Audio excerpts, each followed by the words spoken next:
เบียร์เอ้ยบ่เบียร์บ้านนาดวงน่ะกลับเพื่อนกับซ่านนะแม่ไปอิน10 มือ20 มือกับกลับเขาว่าไม่ไปติดอันเด้อกะละไอ้บอกว่ากับเพื่อนกับซ่านเด้อบ่เบียร์บ้านนาดวงกับเพื่อนกับซ่านเลยแม่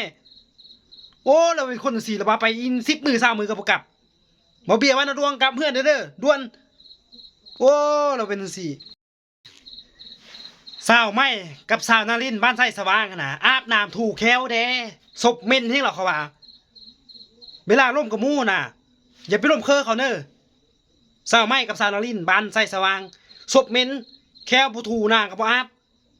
เราเป็นคนจังซี่ศพเมนคือขี้นี่เขาว่าบ่อาบน้ำเขาว่าโอ้เราเป็นคนจังซี่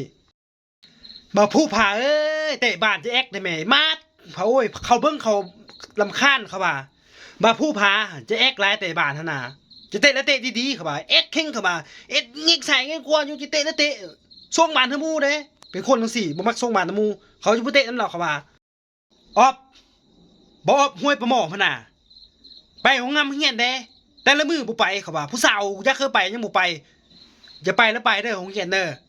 บอบห้วยประหมอไปของเฮียนเด้ผู้สาวคิดฮอดแฮงหรอเขาว่าโอ้เราเป็นคนจังซี่บักแก้วจันทร์บ้านน้ำเฮาเปิดเจอเฮ้ออีนางหน่อยบ้านห้วยประหมอเด้อย่าเปิดแล้วบ่เปิดฮึโอ้เราเป็นคนจังซี่เปิดเด้อ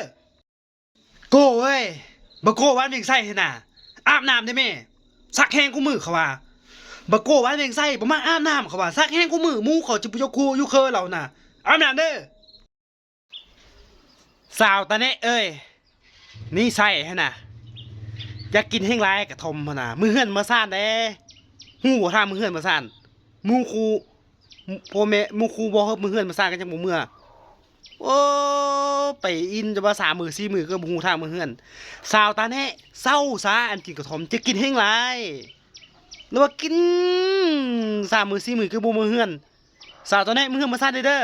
จะมักไปรอบไปเล่งแห้งไร4 มือ5 มือก็บ่เมื่อเราเป็นจังซี่